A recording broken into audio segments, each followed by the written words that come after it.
You know, men need to protect their family. Men need to step up and provide. Men need to step up and give of themselves, right? It doesn't matter how hard you work, okay?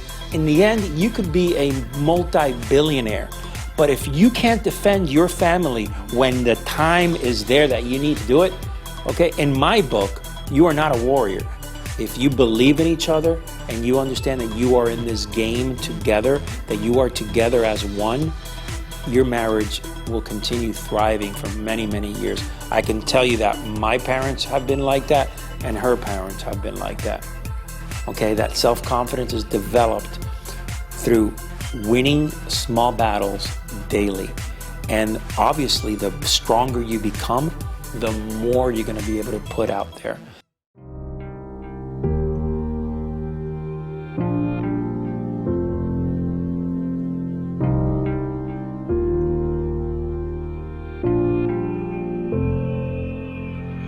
I feel the biggest pain when I see people who cannot find their place under the sun. Unmotivated, sad, and desperate people. Business owners, entrepreneurs, suffering from burnout, stress, and boredom, and no time for their family. My biggest goal is to help them realize that this world provides enough opportunities for everybody. I managed to help thousands of people, but I strongly believe that we can do so much more if we unite our knowledge and skills.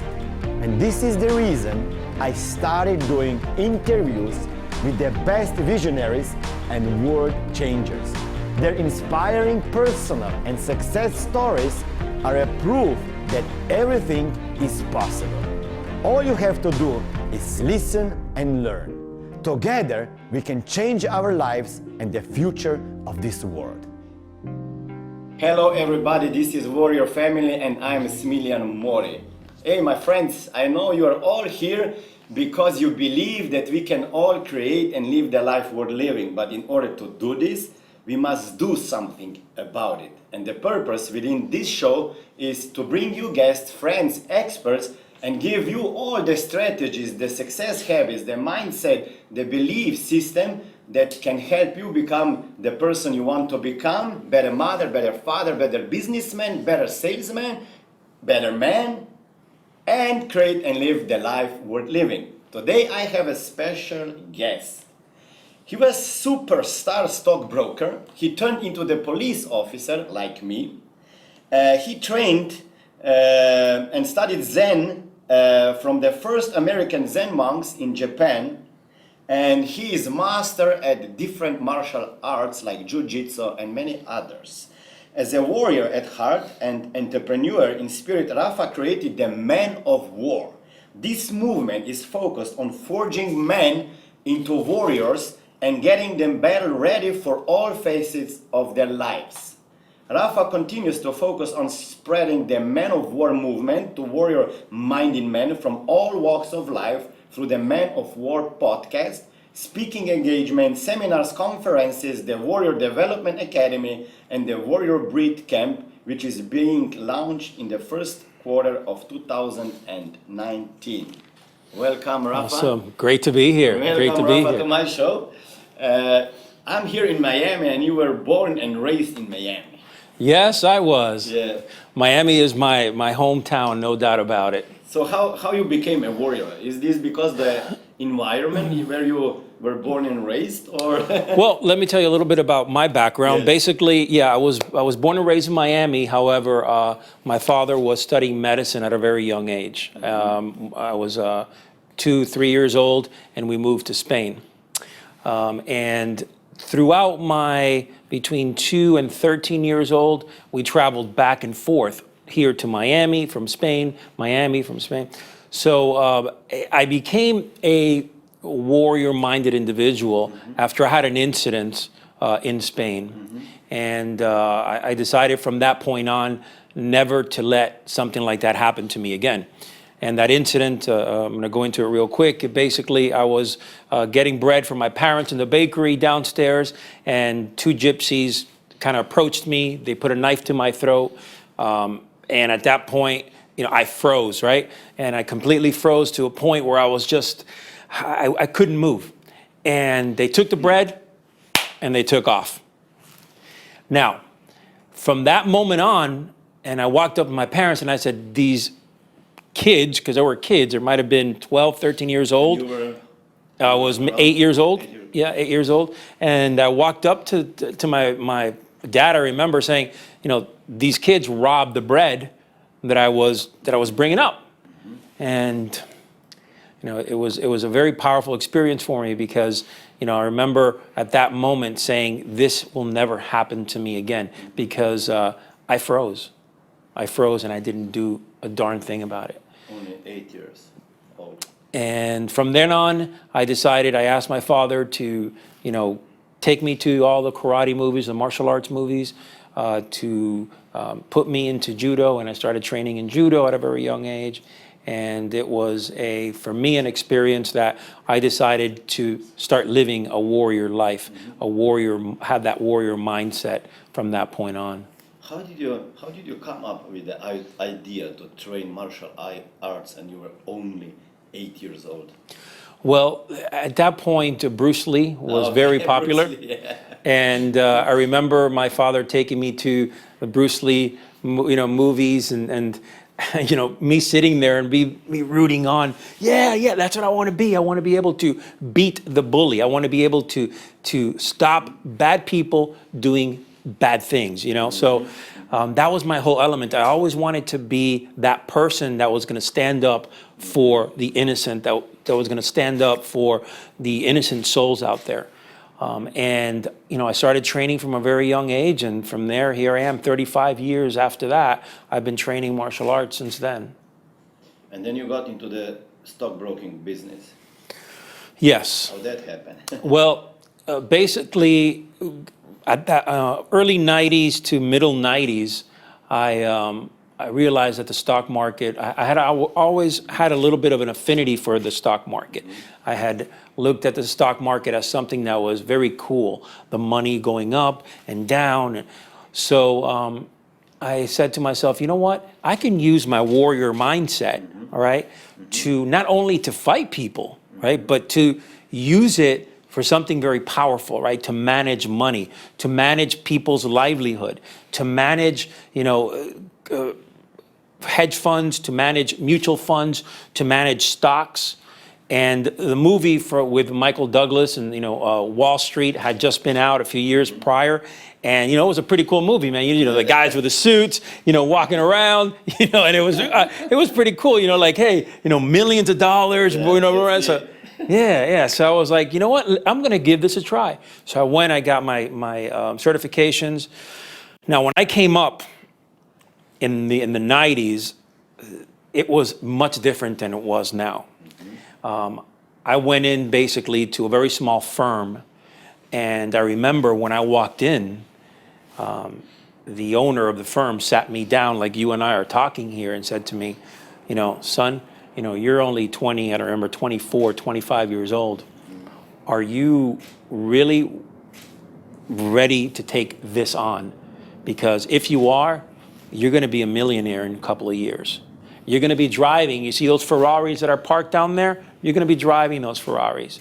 You're going to be, I promise you, you will. You work your ass off here, and I promise you that you're going to do that.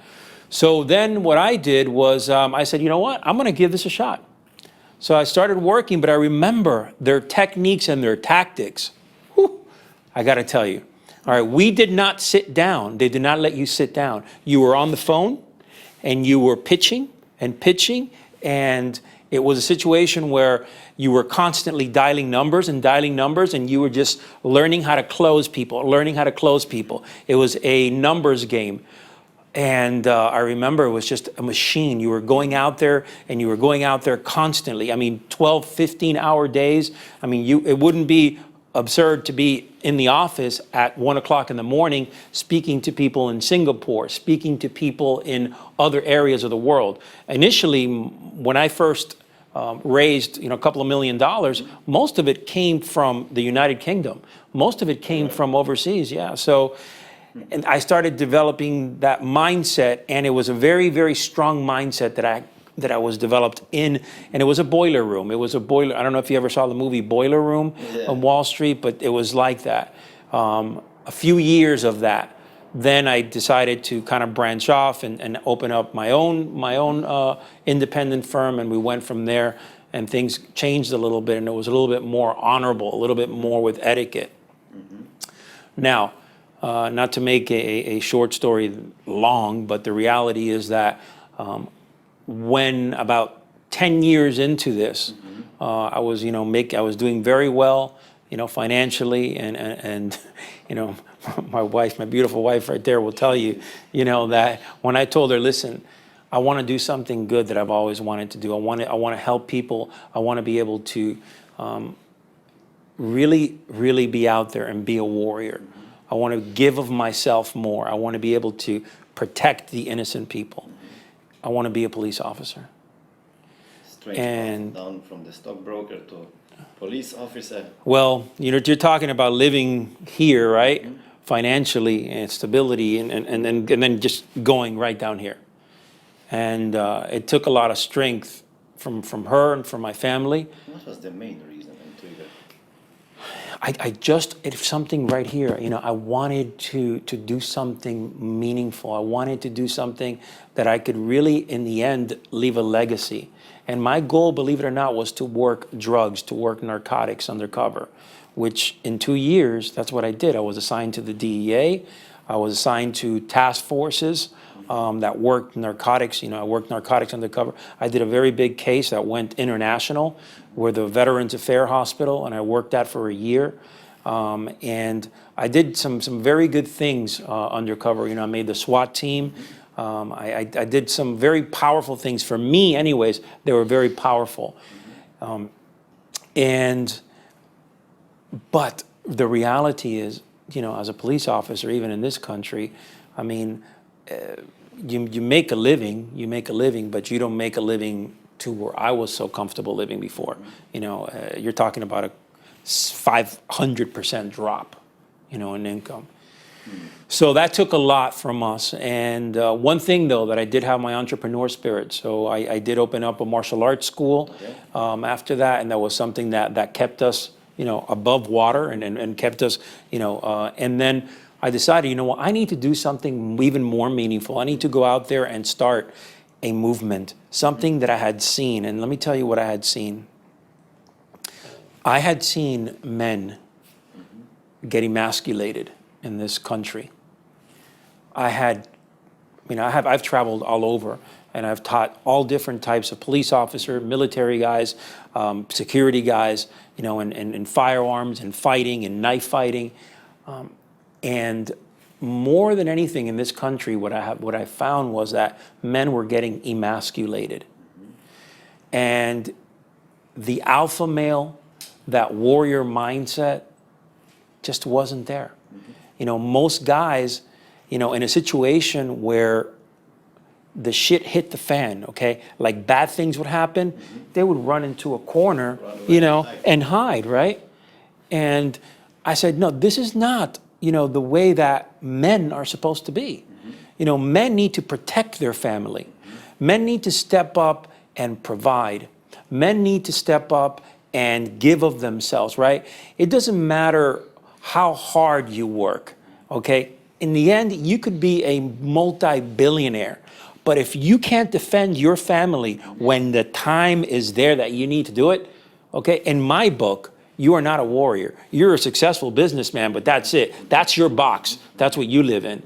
So when I started the Man of War, I wanted to create something that had the element of, okay, you can be a badass businessman, but you also need to really have the discipline to train, to protect yourself, to protect your family, have that balance. And then on top of it all, to be able to be a good father, to be able to be a good husband, to be able to be a good person to society. If you can mold that into a reality that you live in, you're going to be a warrior. Okay, that is my definition of that modern day warrior. So I started the podcast, and honestly, I would tell you right off the bat, about 1.5 years ago. Wow. And I started it, and I said, you know, I'm going to start talking and inviting some new guys. And the next thing you know, I was having people reach out to me and say, we love it, we love it. We feel that there's, you know, so much that you have to say, and we need somebody to speak for us. And you know, I started getting people, and great, you know, great guests were actually, I was building relationships with these guests, and you know, it just took off, and here we are today. And I decided for this event, the Conclave of Warriors in Miami, it's going to be a phenomenal event, and I decided to bring together people that I thought will be that will have great synergy on stage. So we brought, you know, undercover agents, we brought badass entrepreneurs, we brought badass Navy SEALs, because in reality, their mindset is not that different. But at the end, I see that they have masculine energy. Very They look masculine powerful, energy, I know yes. a couple of them, yeah. Yes, very, and that is what the message on this is going to be, a very powerful message. And not, you know, and not to demean women. That's not what we're about. But we want to be able to stand up for, you know, the warrior, the man. Okay, and I believe that this movement has flourished in a way that I believe it'll continue to get bigger and bigger and more powerful as we go. I'm glad you mentioned the like four-dimensional man, and you have big family. You have 4 kids. Do you consider yourself being a good father, and what is the definition of a good father for you? Well, I mean, it's. Let me put it to you this way. Every single day of my life, I try to be the best father that I can be. Me too. You know, every single day. Are there days that maybe I could have done a better job? There's no doubt in my mind. But at the end of the day, I know that what I bring to the table for my family and for my kids is everything that I have inside. They know that they are a priority. They know that there is nothing more important in life than my family, than my kids and my wife. And sometimes the message, because I might be very busy, right? I might be very busy in whatever I'm doing, but that message sometimes doesn't come across. And I, as a man, as a good father that I believe that I am, have to make sure that they get that message. It might only be for 5 minutes. Okay, it might only be a hug. It might only be a goodnight kiss. It might only be, you know, communication for 5 minutes. But as long as they're getting that message on that specific day that maybe I wasn't able to be around as much, I believe that I'm doing my best. And I believe truly in my heart that I'm a good father, yes. Have you ever had this feeling of guilt that you are not spending enough time with your kids? All like the I have when I travel. I have this feeling like I'm away from home again. Yeah, I mean, I think there is a very common feeling among men, but we don't. Yeah, we don't. I mean, openly speak. I agree. I agree. I think that you know, I work. My days are anywhere between 12 and 18 hours sometimes. You know, I have very long days. You know, I travel at times. I'm called out in the middle of the night. I'm a hostage negotiator, so I could be called out at any time.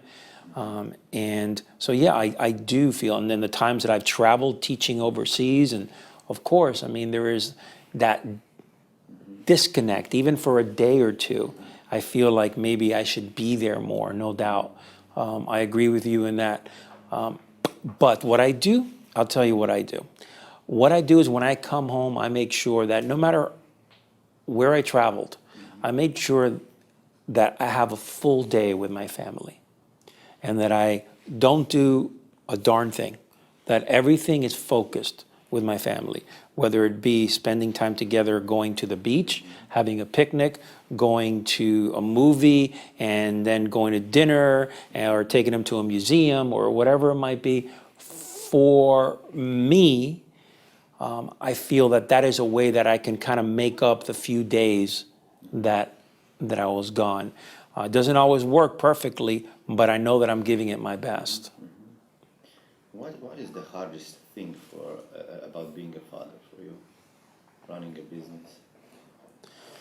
I think we just said it. I think spending time with my family. I wish that I had enough of it, and sometimes days go by. As a police officer, time flies. I could tell you that, we are 2 weeks, 3 weeks into the month, and honestly, time just flies, especially when I work shift hours. When you're out there, I'm a field training officer, so I train police officers. And, days go by where you're just training, you're so focused, and you're working 4 days in a row and 12-hour shifts. And, so the time, I see that it's not there sometimes. And that is truly the toughest thing for me, not to be able to spend the quality time and the amount of time that I need with my kids and my family. Kids. Yeah. They're from 21, 19, and then I got a 12 and a 5-year-old. It's a huge difference. Yeah. How do you deal with this? Well, I mean, for You have to be a real man for the guy that is. yeah, you try to, right. I mean, you try to, you gotta, my older ones, you treat them a little bit different as far as, at that point, I believe in a little bit of tough love. I believe in, by example, leading by example. For my younger ones, it's more about giving them love, giving them, nurturing them, and kind of teaching them in a certain way that they can understand. Because of the martial arts, I come from a very traditional background, I guess. It's more about doing than saying. I'm not a big believer in talking so much. I want to be able to take action, and they know that. My kids know that. Again, I'm not always perfect, but I try to do the best that I can. 3 boys and 1 girl, or That is correct. Yeah, 3 boys and 1 little girl. How old is a girl? She's 5. She's yeah. 5. Yeah, she's the light of my life. Do you have different rules for her than for older brothers? Nobody's gonna listen to this? Mama Yeah. Mama is going right? Yeah. Yeah. Well, you want to believe that you don't, in the sense that, you want to treat your kids all equally. But if I did that, I think my ears will get hot because my wife's right there looking at me as she's. So I think, yeah, I mean, I treat her with a little bit more delicate, more delicate. She definitely softens me up. I'm a very intense person, and she definitely softens me up. And to my defense, I guess, I still try to instill in her every value that I instill in my children, because for me, values are super important. Honor, integrity, respect, that's huge in my book, okay?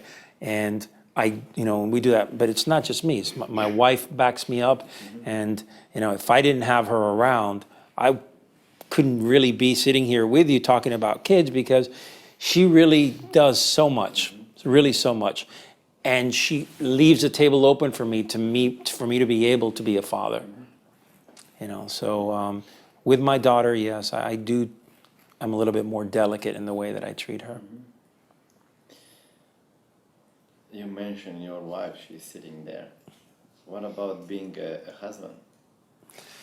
Well, being a husband is absolutely something that a man, a warrior in my book, has to prioritize, because kids take up a lot of your time.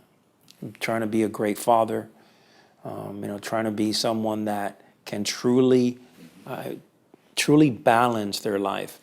It's always a challenge. So the way that I do this, and then we try to make dates. We try to, we're fortunate enough that our children, we have family in the close vicinity, and we're able to leave the children with our family at times. for even if it is for 4 or 5 hours, to be able to take my wife out to dinner, to either spend some time alone, even if it's as simple as walking in the water on the beach, maybe with a glass of wine or something like that. That is one of the most important aspects that I believe a husband needs to do, is definitely prioritize time with his wife, no doubt. How much pain you are willing to share with your wife? Emotional pain. As men, we're taught to overcome pain. We're taught to overcome challenges. We're taught to penetrate through that pain. And I'm a big believer in that, the mindset to overcome pain. But in battle, right? In battle, in the battlefield. When it comes to sharing pain with my wife, honestly, I could do a much better job. I don't do a good job at that. And it's something that I struggle with all the time. And I think men in general have a problem with that. They have a problem to open up. So for me, it's not that she's not there for me, but it's more about me letting her see me weak. I don't want that, right? I don't want her to see me weak. I want her to see me strong as that provider, as that individual. I'm the rock, right? So I think that sometimes if I share that pain with her, she would see me a little bit different. What do you think about that?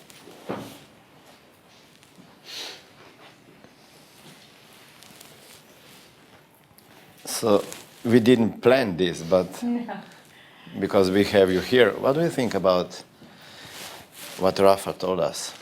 That he thinks that if he opens up too much, that he can appear weak in front of you?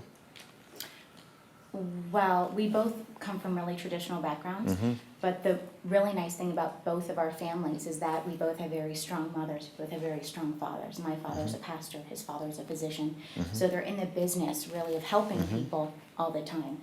So we're, like with our families, people have always come to his father, for help, for healing. People have come to my father for help and for healing.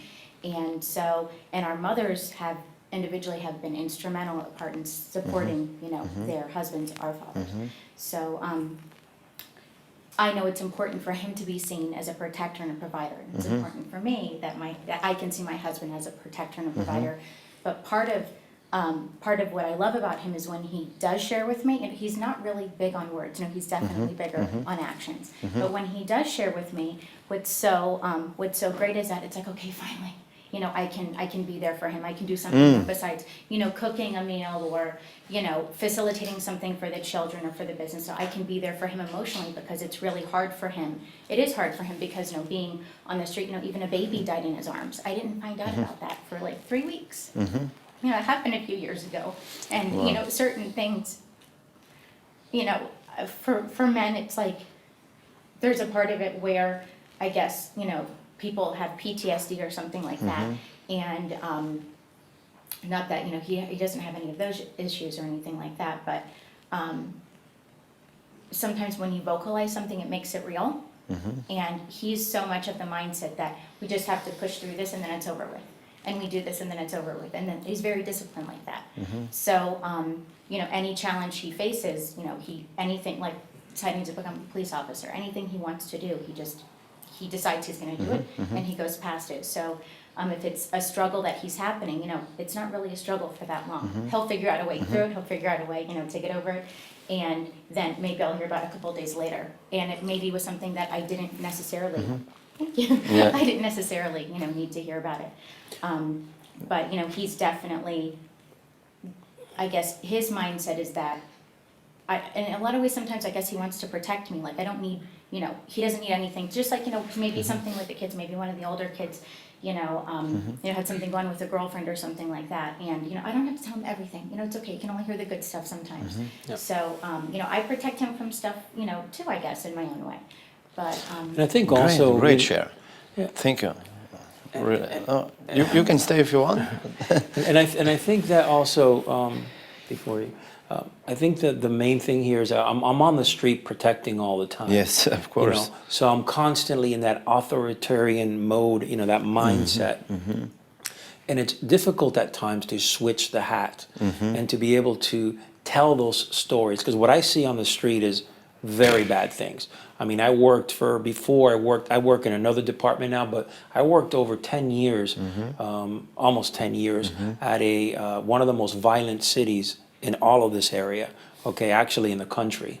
And I saw very bad things, very, very bad things.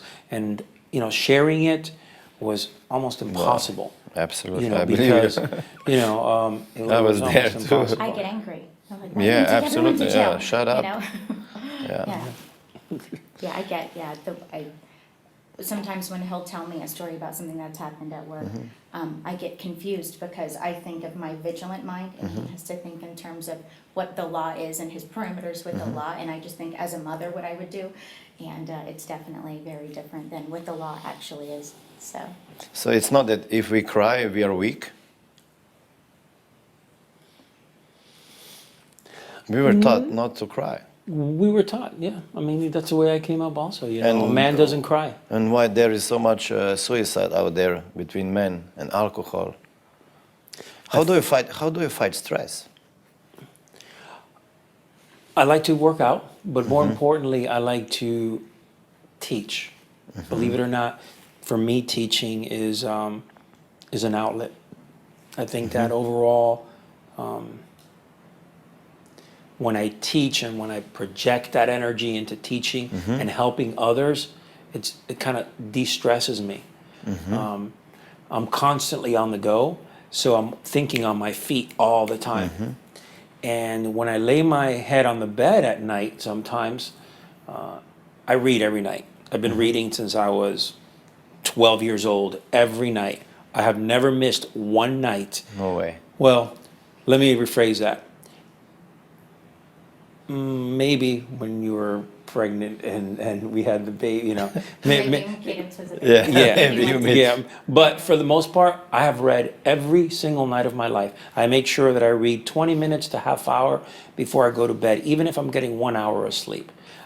My mind is that way. That's the way that, you know, that's the way that I roll, you know, and I read and I absorb books. I've read thousands of books.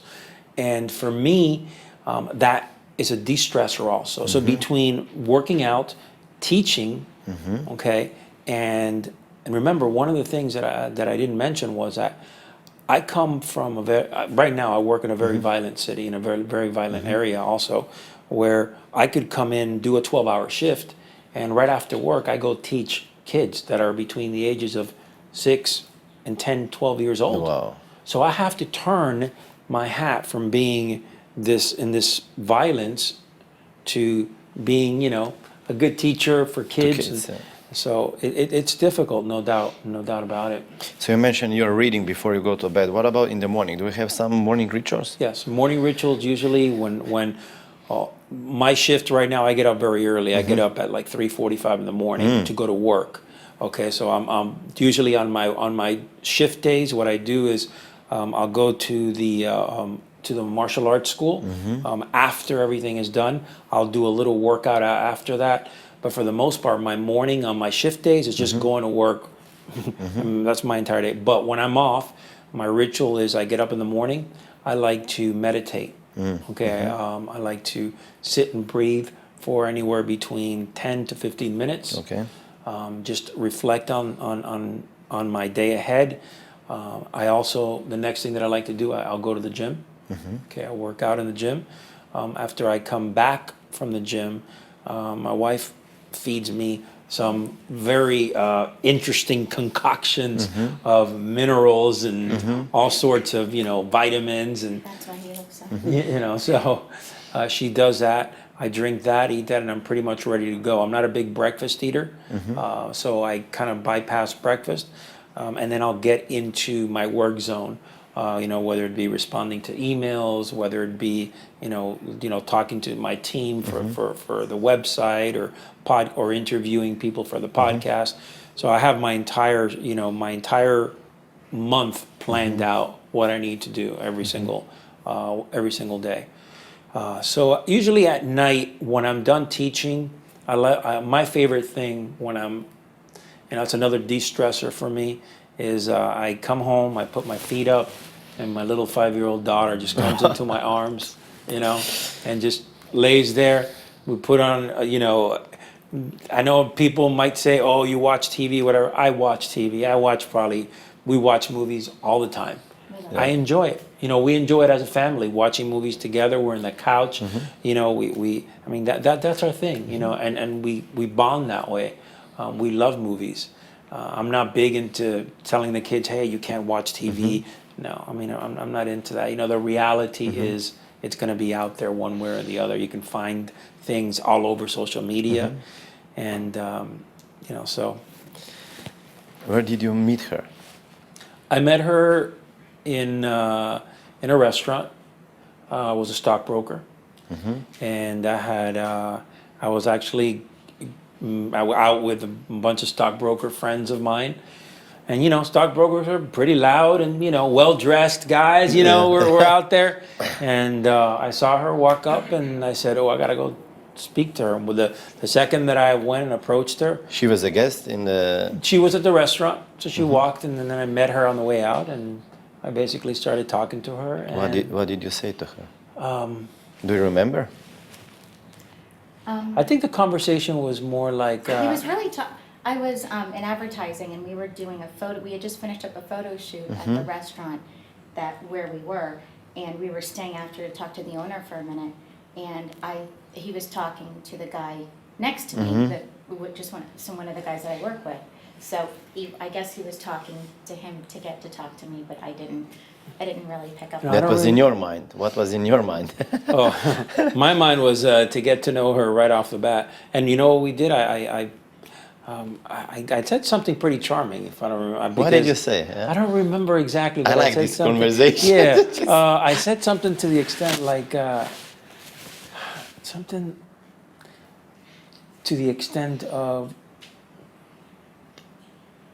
do you come here often, or something like that? That was not charming. It was something very where I think you laughed at me and. Well, actually, what it was he started talking to me, and it was around sunset time, and all of the guys, you know, they had on these sunglasses, and I was, please. That's right, you did say something about my sunglasses. So I kind of when you started talking to me, I said, oh, I guess I didn't get the memo, but I don't have on sunglasses like everyone else, and he goes, oh, sorry. And then he took off the little sunglasses and he had on glasses underneath. And I said, oh, no, I'm in trouble. Because I'm a sucker for glasses. He's wearing contacts now. But yeah, he had little glasses on. I was like, oh, he has glasses. Yeah, and then I actually fell in love with him when I saw his library at home. So at his house, You fell in love with him when you saw him first? When I saw his library. When we went to his house, and, you know. Yeah, how did you get to his house? Not that. No, not then. No, not then. After Just I met his asking. parents. After I met his parents. We actually talked that night. We talked for a long time. In the restaurant? Yeah, we talked for Yeah, a very very long long time. Yeah, and he met my parents a couple of days later. Wow. And then, because I was kind of trying to scare him off a little bit, so I made him meet my parents. My dad's a pastor. And then he said, well, I met your parents, now you have to meet mine. And I was like, wait, that didn't work, scaring you It's away. too fast. And then, and then I met his parents, and then after that, we And were that was together it? every single day. Yeah. And that was in May, and then he proposed in December, and we were married in March. How did you know that she is the one? How could you know? Well, I think that overall Where did you feel? It was just the way she was very nurturing, you know, very nurturing. Rachel's she's just a very giving person, and you know, after talking to her, and you know, she made me laugh, and she just was that, you know, she didn't expect anything back. She was very giving. I remember that, you know, you brought me at one time like food and things, like she made things for me, and it was just sweet, very sweet. But she was very smart, so that I like that. You know, Still, yeah. Well, yes, but I'm saying like in that trend. She was, and I was like, darn, you know, she's beautiful, smart, funny, and she is a traditional girl, which was very difficult to find. very difficult. In Miami. Yeah, very traditional, and she came from a good family. You know, her parents are good people, and to me that was worth a lot right there. And we fell in love rather quickly, and we spent every day together. And in New York, I took her to New York in the middle of the snow in a carriage. You know, I had it all planned out, You did. and He's very romantic. I asked her to marry Wow. me. Yeah. Did you know that? That you're very romantic. Well, see, the thing is, what he always says is that children need discipline and that your wife needs spontaneity. So he tries very hard to be spontaneous and to surprise me. He's very disciplined. I do. at That's that, good. yeah. I like surprising her. I really do. I like surprising her. I think it's So tell me about something that was very, very meaningful. well. I think that maybe you. Yeah. Well, I think that Give some ideas for our audience. Because men, we don't have this idea. Yeah. I'm not so romantic, I must admit. Yeah. Yeah. Well, the thing is I guess, anyone can, for instance, anybody can learn, like, the martial arts and, self-defense and martial arts, they're two different things. How do you learn to be romantic? Well, you have to, if you don't know, you have to.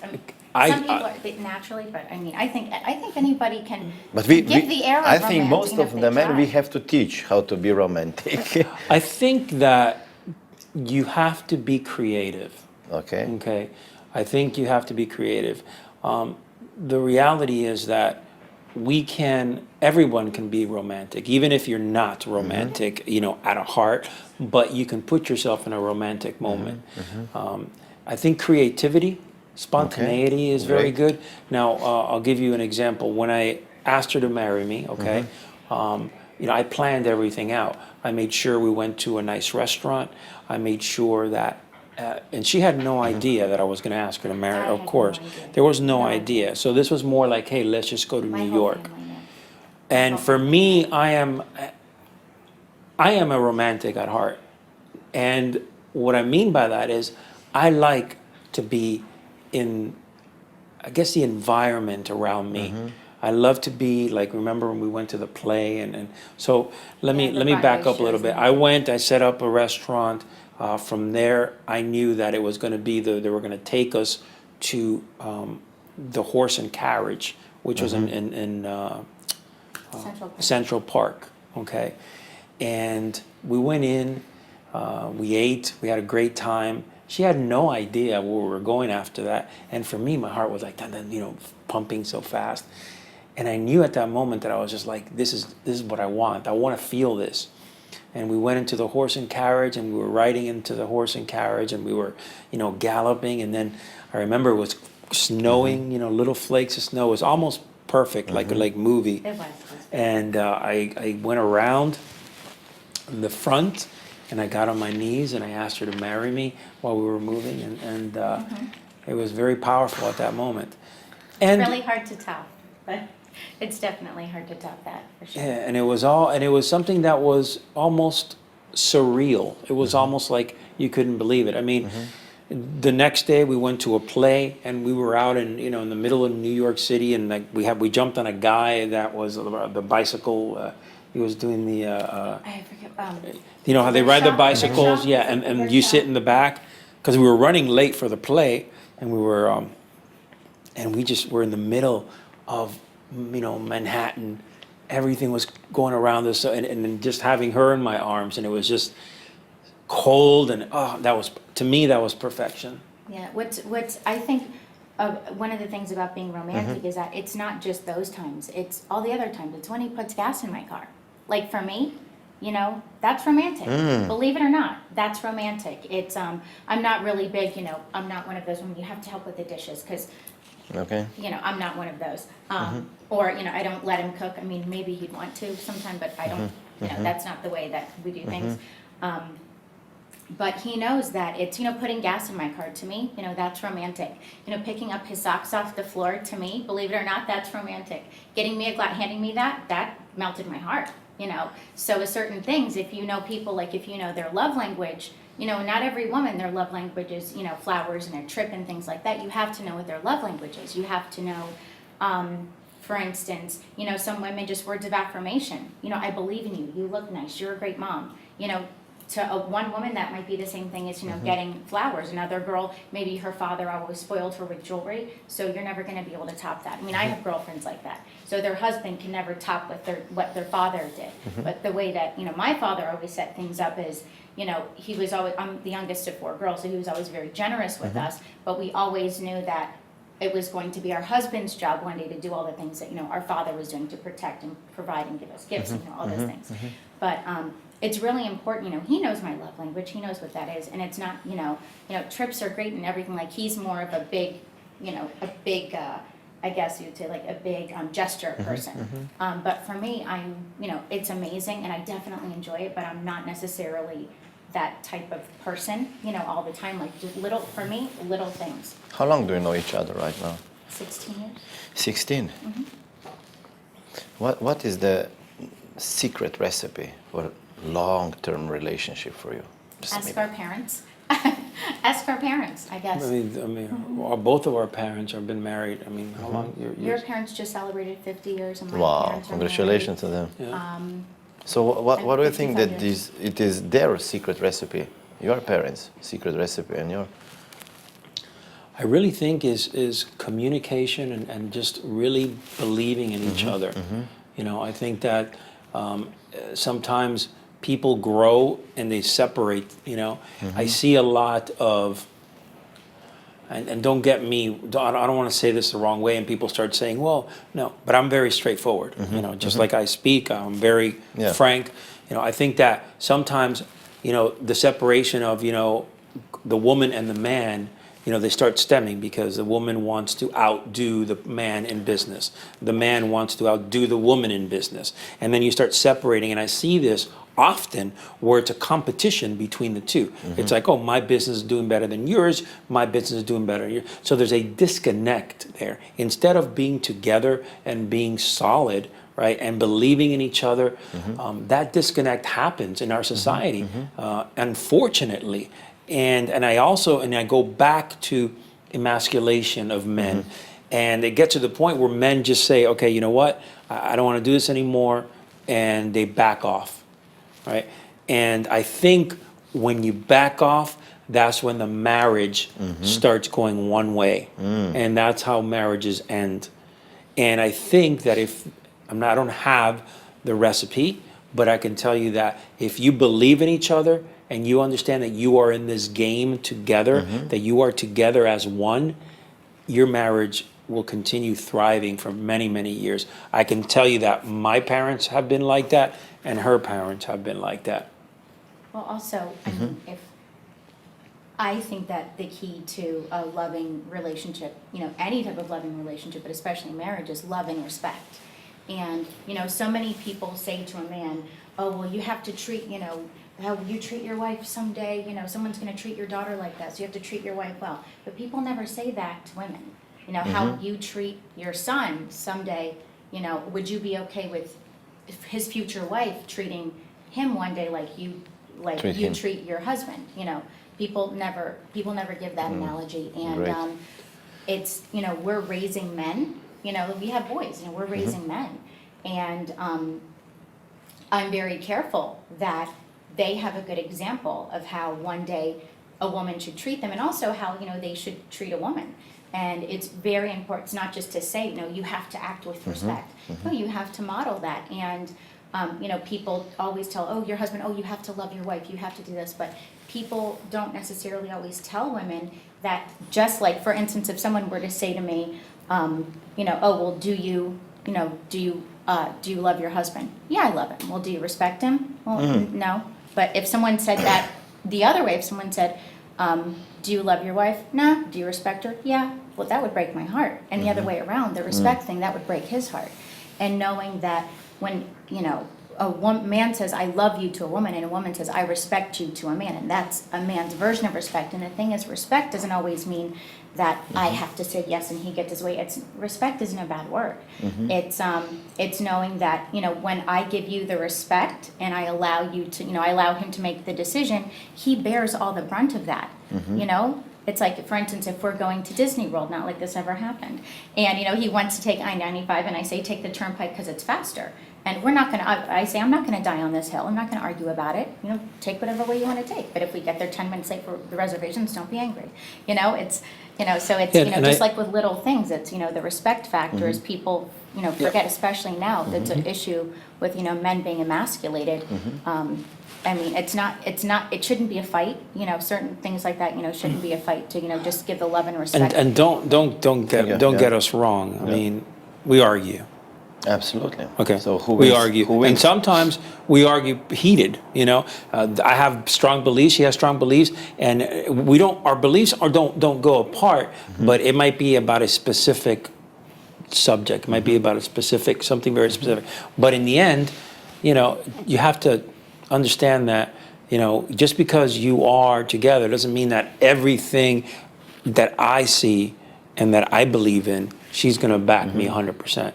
Okay, she's going to have her views, and I'm going to have my views at time. You just have to learn to kind of bring it together and be okay with it. I mean, there are a lot of worse things in life. Now, I'm going to go back a little bit, and I want to tell you something else about. I think also, because you asked me a question earlier about, marriage itself and why some of these marriages don't last. I think also that because the emasculation of men, and because men cannot protect their families. A woman immediately can see my husband, this person that I love, for whatever reason, is not being a protector. It's not protecting us. And you can sit here and talk about this all day long, but the reality is that a woman needs that. Security. She needs that security, that sure-footedness in her relationship. From my experience, the relationships that I have seen gone down is because typically the man is, as we discussed earlier, the man that kind of hides in the corner, that doesn't step up for his family, that doesn't protect his family, that doesn't even, that's just hidden in the background, and I see that, and I see that over and over again, and I believe that is a cause for many marriages to go south. Like confident man, how to become more confident man? Is this one way that you go into the martial arts? That could be one part. Well, or it's also other thing. Yeah, I mean, look, martial arts is very good at teaching self-confidence. It's not the only way, but I believe it's a very strong vehicle. I really do believe that. However, when you turn off the lights and you start walking around and saying, well, how can I really become self-confident? It really comes from within, right? It really comes from inside of you. And that self-confidence is not something that you're born with. It's something that you are taught, something that you have experienced and has forged that self-confidence, or, believe it or not, something that you have read, right? That you studied and you followed a certain structure behind that. Now, how you get that self-confidence and how you strengthen that self-confidence, every single day of your life, you must, I don't care what type of challenges you have in front of you, make it a point that you overcome them, that you break through little barriers. And those little barriers that you're breaking through every single day, even if they're minor little tasks, you start getting a little bit more confident every time you win a battle. There's a lot of people that are very articulate and have very, very deep philosophies of self-confidence. I'm telling you, okay, right off the bat, from my experience, okay, that self-confidence is developed through winning small battles daily. And obviously, the stronger you become, the more you're going to be able to put out there. It's a very powerful thing once you start overcoming things and overcoming these challenges. And remember, I've interviewed hundreds of guys, elite warriors that have been in battle. Myself, I have been out on the street. I have been in, gunfights. I have fought for my life many times. And that self-confidence comes from that, even from your failures, because you know that if you failed, you're going to try it again and get stronger, and it's going to build that self-confidence within you. Let's go back a little bit to the conclave of warriors. Only for men event, or women are welcome too? Oh no, everyone's You're gonna welcome. be there? We have actually probably 20% of the women are really? 20% or more are women. Oh, that's nice. Yeah. Yeah, that's nice. Because you didn't promote any women speaker. Are you thinking about to bring somebody? In the future, in the Yeah, future, yeah. yeah, in the future I am. And I was asked, hey, why? Well, initially I wanted. Remember when I started, the Men of War was specifically for men. men, yeah. You know, and I wanted our first one to be something geared coming out of these battle-tested men.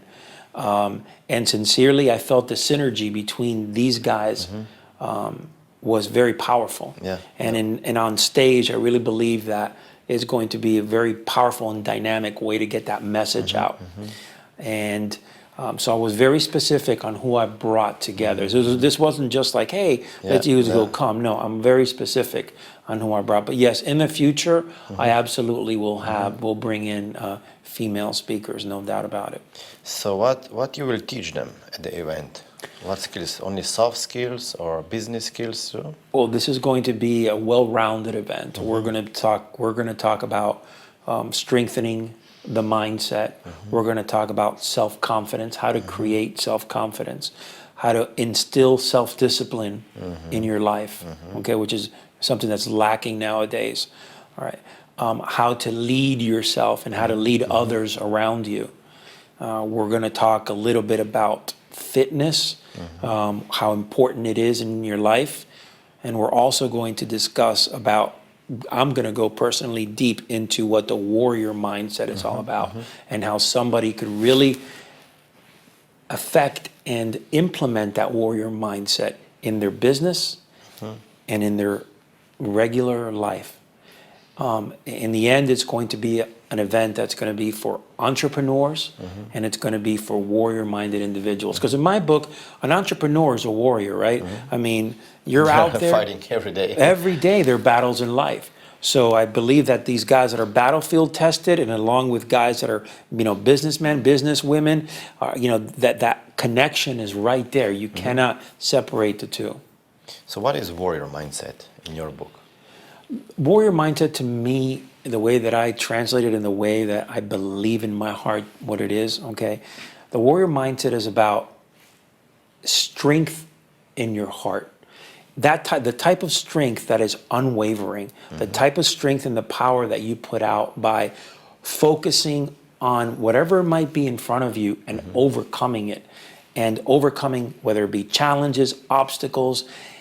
And once you apply that element, okay, that powerful element that we all have, your warrior mindset will get stronger and stronger and stronger. So it's all about overcoming challenges. It's all about just crushing through whatever is in your way and making it happen. Now, the warrior mindset also has an aspect which is crucial. It's about taking action. You cannot have warrior mindset and not take action. You can't be sitting here and letting things happen over there. Like, there's no connection there. So the warrior mindset, really, it's implemented in its full implementation in daily life, is taking action and overcoming constant challenges. How can somebody get a piece of the warrior mindset from you? You have this warrior breed academy, or how? Yes, we have starting next year. Okay, this has been it's a Warrior Breed Academy. It's going to be 4 nights and 5 days. We're going to go to a remote area. This is going to be only for men. This is the first Warrior Breed camp. It's going to be only for men. We're going to be basically implement our warrior mindset through the entire stay there. We're going to talk about a little bit about business, but more importantly, we're going to show you, okay, how to go in front of people, how to talk, right? How to talk in front of people. We're going to show you techniques and tactics to defend yourself. We're going to show you how you can overcome obstacles. There's going to be a bunch of different obstacle courses that we're going to integrate into this 4-day, into this 5-day camp. We're talking about water rafting. We're talking about zip lining. We're talking about just different major obstacles. We're going to teach knife fighting, hand-to-hand combat, firearms. We're going to teach you how to basically how to speak, what we call field dominion, which is part of the warrior development.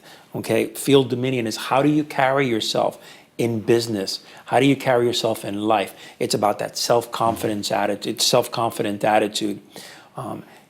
In this 4 to 5 day, we're going to have a sleep deprivation cycle, which is going to be an entire day and night into the next morning with no sleep.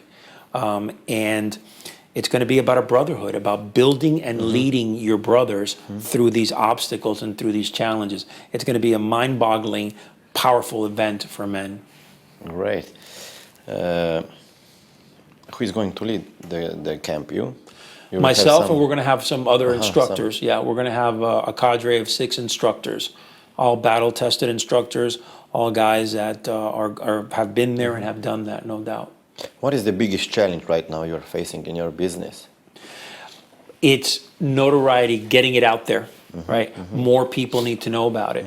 You know, the most difficult thing is, you know, with social media, and my goal is to get this brand out to quality people. Yeah.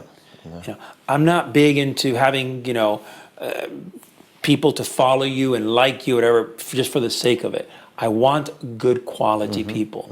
I rather, you know, the way that it's developed right now, it's developed very powerfully. We were getting a very strong, powerful element coming in, but I want the quality person to come in, you know, meaning the person that's really looking to change their life, you know, and that is the biggest struggle of this business, is really getting that person to kind of find out about us. I have last question, which I call power message or last message. Now we have both husband and wife on the show. I can. So no, just stay here. Stay here. The power message goes like this. Just pretend you only have 5 seconds to live. What message would you send to your kids that they would remember till the rest of their lives? Something that would stick with them, inspire them, make them a better person. Who goes first? Ladies first in my book. Ladies first. Well, how quickly can I talk? Can I only say one thing? No, Or- just pretend you have 5 seconds, and what would you say to them? The values are the most important thing. Keep your values. That's what I would say to them, because if they have their values and they can do anything else, it means their life is going to, if they were, you know, keep your values, remember where you came from. If they remember where they came from, then they'll know, you know, that we have standards, that we have values, and if they have that, then they'll be fine in their marriage, they'll be fine in their, you know, with money, they'll be fine with their friends, they'll be fine in business, they'll be able to do anything if they have good values, if they have integrity, if they have good values, if they believe their beliefs. Remember where you came from and believe your beliefs. That's what, yeah, Powerful. that's what I would say. Your last I would say maintain honor always, okay? Never forget integrity, and most important, help others. Wow.